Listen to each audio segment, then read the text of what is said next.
Hello, and welcome to the Real Estate and Business Success Podcast.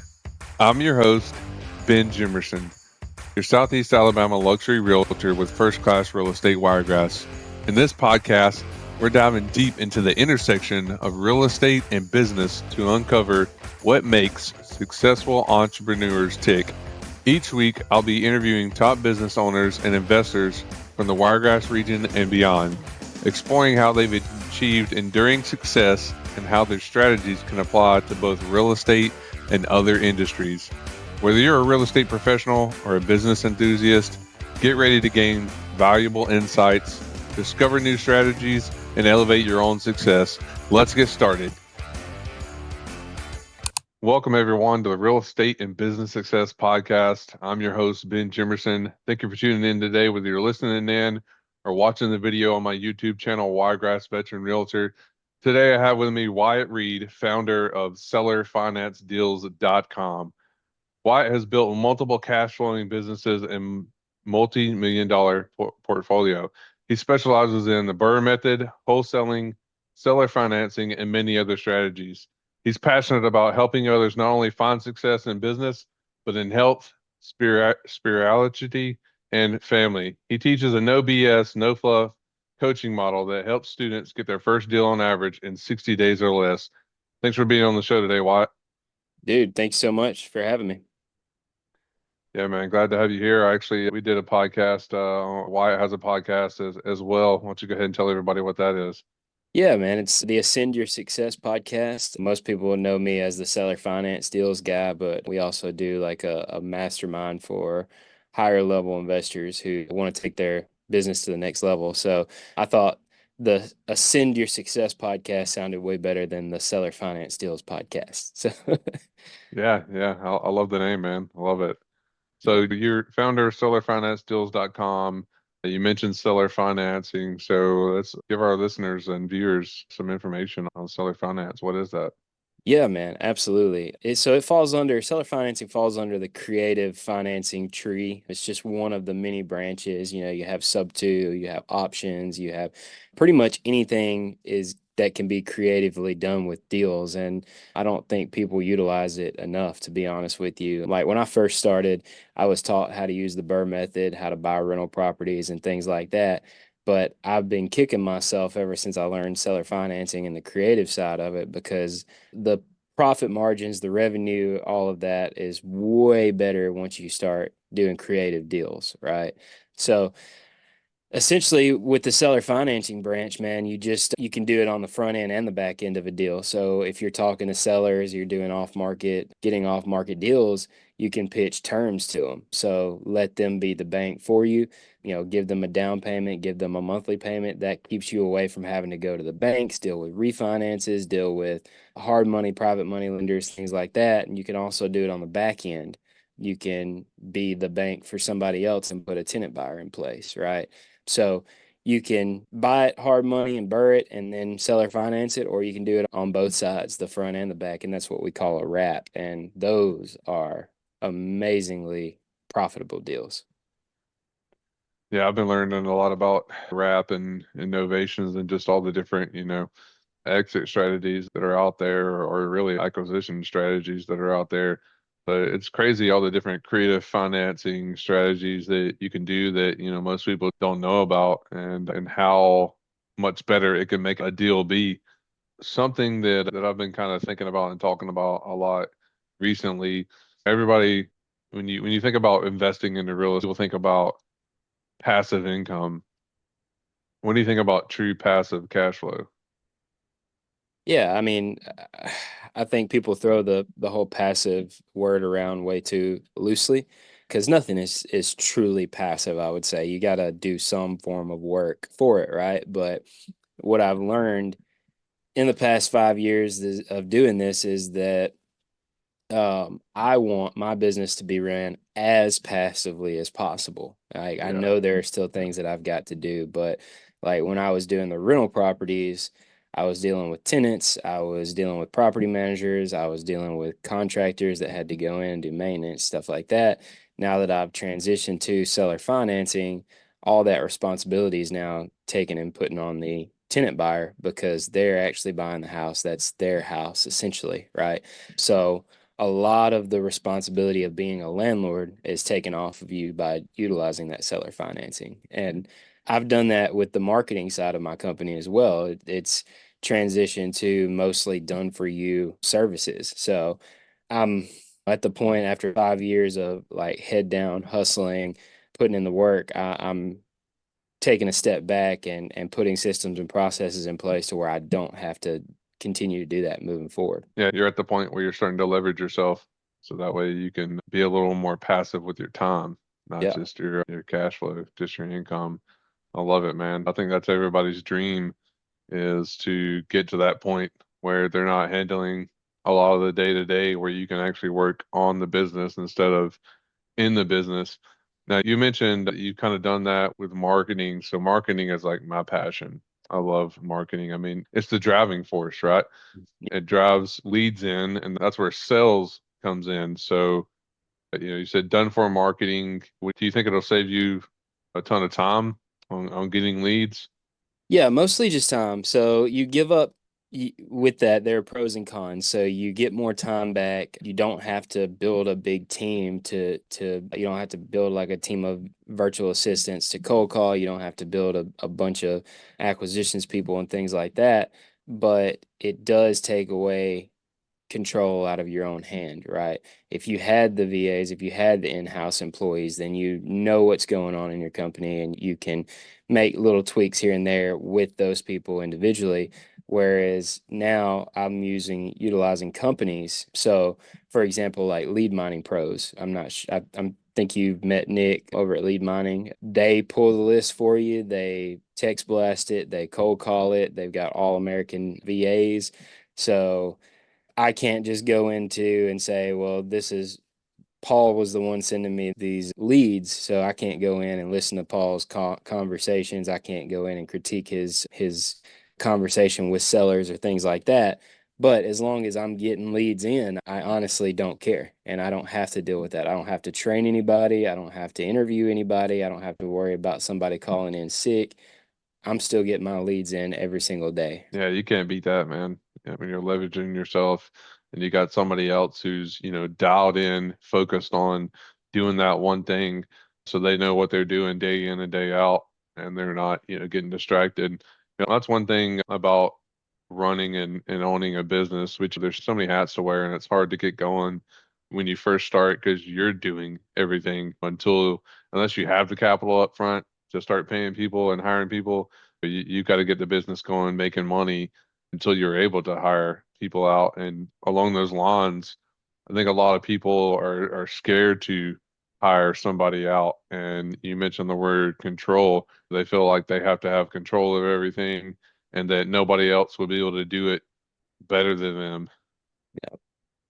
Yeah, I'm the opposite. Maybe I relinquish control too quickly sometimes. I've always been like that. So I was an engineer before this. And so most of the time when you deal with engineers, you deal with control, you deal with overthinking, you deal with all that.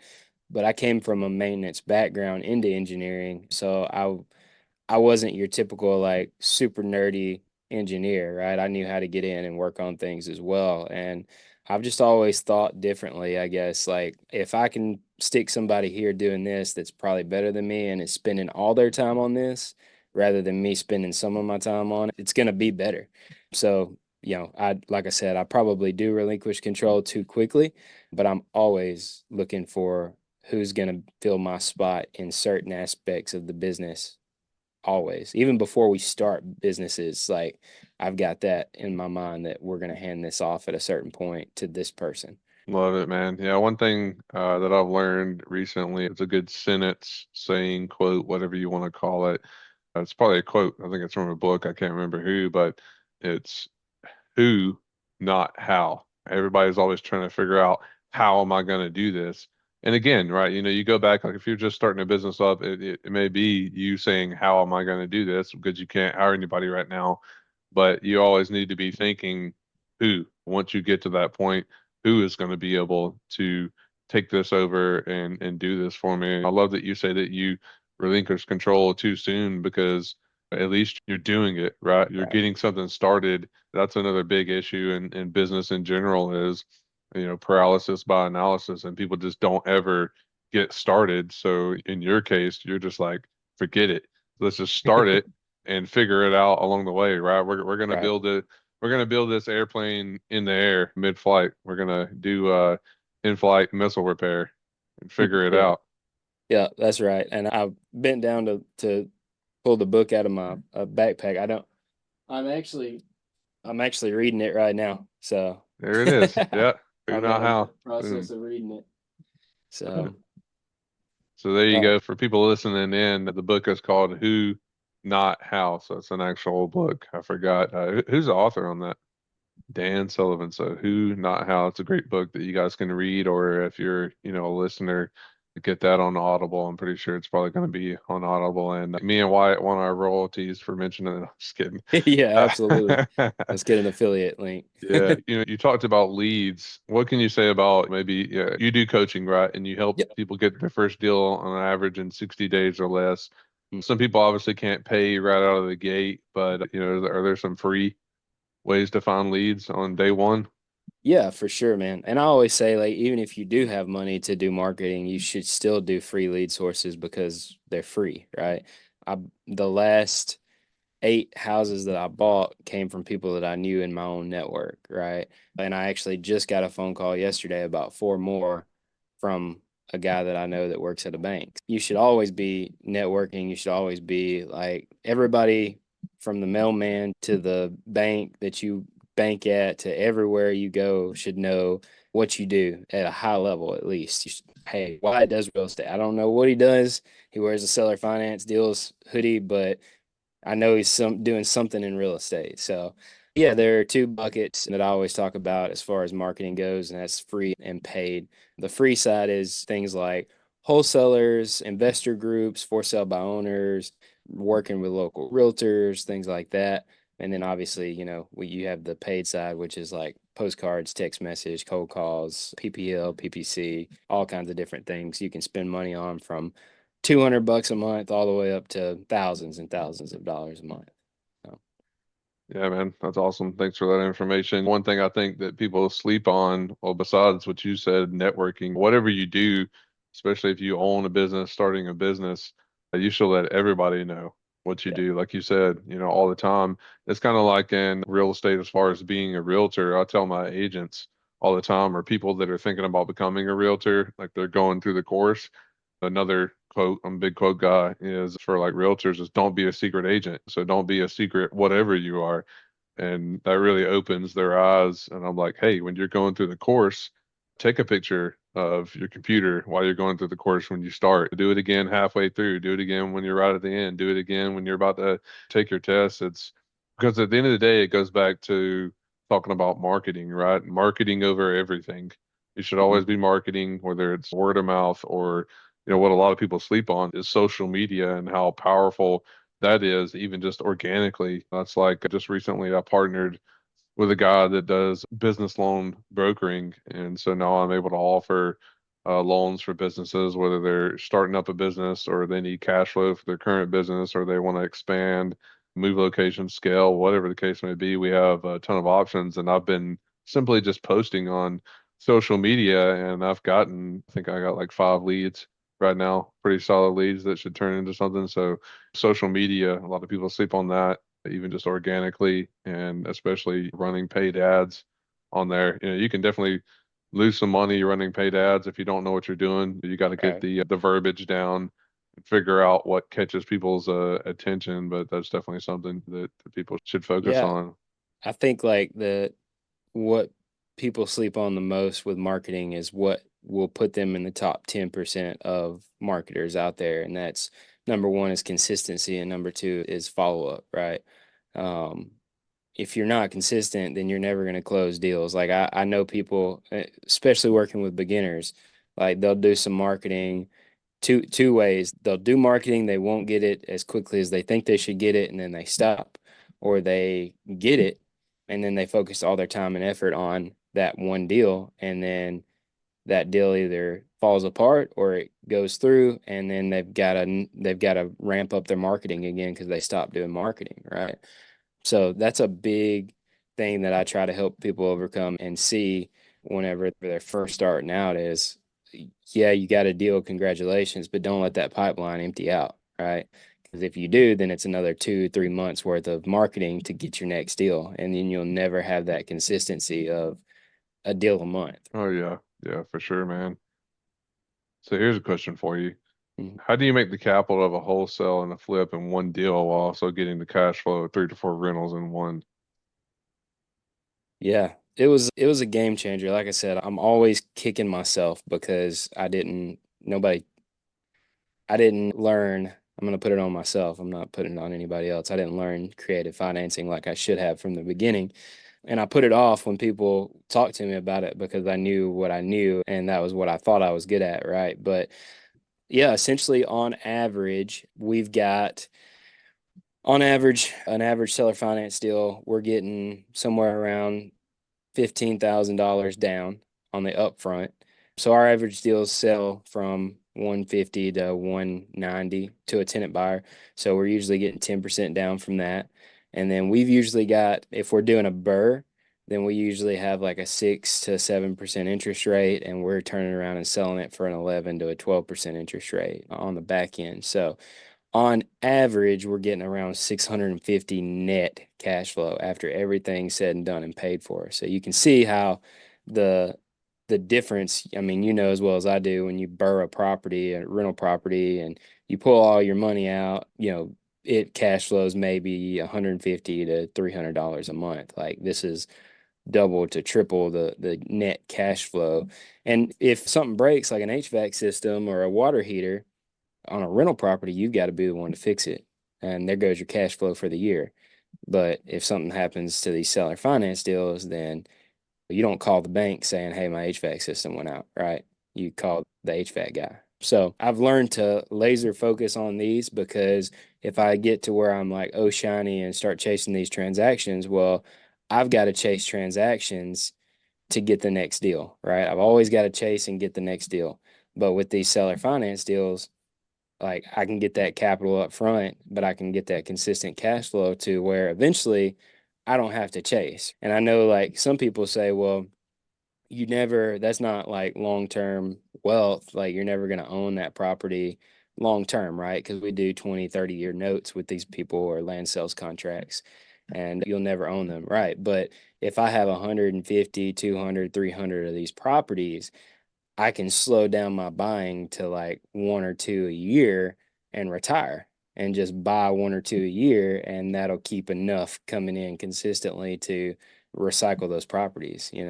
So, and who knows if I'm going to last 30 years, 30 more years, right? Who knows if any of us are. So I'm not worried about that. I think that generational wealth is more education than it is financially based anyways, but that's a whole another rabbit hole. Yeah, man, there's definitely different investment strategies, right? You're running your own business, so everybody gets to choose what that looks like for them, what success looks like for them. And that's a beautiful thing about success is everybody's definition is different. And the beautiful thing is that there's multiple ways to go about it. I don't know, Yeah, where's it and at? I've been able to go. I've gone to Africa twice this year. I've gone on probably 5 or 6 vacations. I've been on a couple of like business trips that I consider vacations anyways, because I get to Yeah. go somewhere else and do what I love. So I can leave at 3 o'clock or 2 o'clock. I don't get started until 10 in the morning. I do my quiet time and stuff like that in the gym up until 10. I get started and sometimes I leave at 3, sometimes I leave at 5, but the way that I do things, man, I can do it wherever and whenever I want. So that gives you that freedom. I don't have to be here to take calls. I don't have to be here to look at properties or anything like that. Yeah, that's definitely everybody's dream. That time, location, and financial freedom. Sounds like you've already got that going for you, man. That's awesome. So, what's your big why? Like, why are you doing all this? Why'd you start this? Yeah, that's a good question, man. I actually have this sitting in my right in front of me pretty much. Well, I had it. It's probably on my other desk. I got 2 desks up in here. I I don't like just saying it's for most of the people that I've met that say, well, this is for my family. I do it for my family. Most of the time has a jacked up family life anyways, and it's really about the money, you know. So I just like to put together like goals and things like that because I'm happy with the money that we're making now. I could quit and, like I said, buy a couple of houses a year and still continue to be happy. But I have this 5-year plan to make a certain amount of revenue, and I've reversed engineered what I want to do, what aligns with my purpose that I feel like I'm here for. So, this certain amount of revenue will essentially, I'm just reading this off, but take care of me, my family, and my wife's family. It'll allow me to go on multiple mission trips a year. It'll allow me to send multiple groups of missionaries yearly. It'll allow me to pay my pastor's salary. It will allow me to go on as many vacations as I want, whenever I want, right? I just kind of set my goals of where I wanted to be, and I just reversed engineered them to what revenue is that going to be for me to do that consistently. So that's kind of where I'm at. But yeah, I mean, it's just like anybody else. Past that, I want to be able to do what I want, when I want, however I want, and take my family places we've never been, and not really have to answer to anybody, and to bless others. That's awesome, man. Yeah, I love how detailed you've gotten with your why. It's not just a one-liner or basic why, like you said, like everybody else. You've really broken that down. You said you reverse engineered it. You said you're an engineer. I was thinking about this earlier when you said that. Seems like a lot of people that get into real estate investing that are engineers seem to do very well. Seems like a good transition for a career change. I'm assuming probably just because of the way your mind works. And well, I think the biggest thing that you learn in business is to reverse engineer everything. And so Yeah. being an engineer, I'm sure that's what you guys did all the time.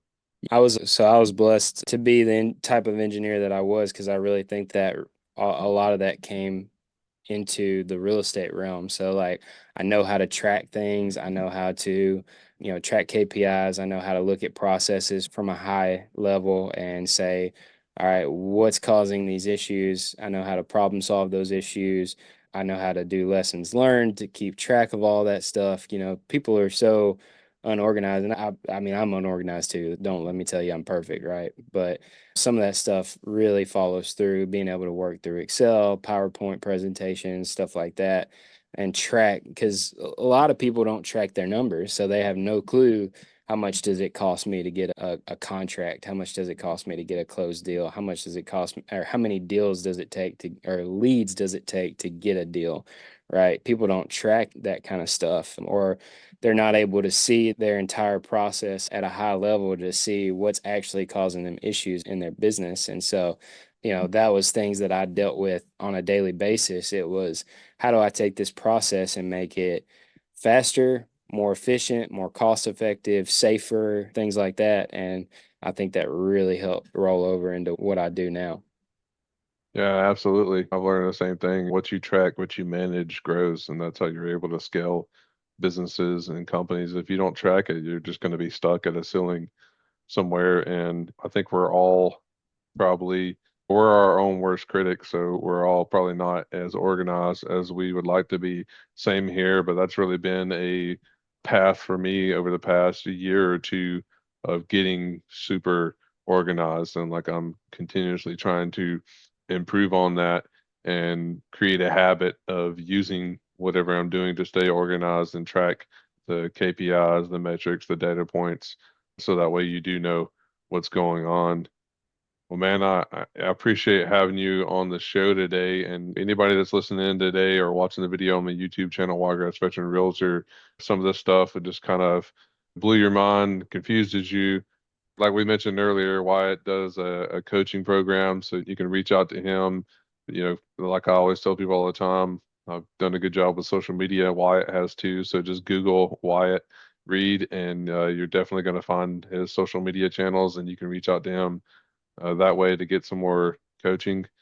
But I appreciate everybody for tuning in today. Make sure you check out the show notes or description in the YouTube video for different links on resources on how to start, manage, and scale a business, as well as resources for real estate agents and investors. And we'll see you on the next one. Thanks for joining me on the Real Estate and Business Success Podcast.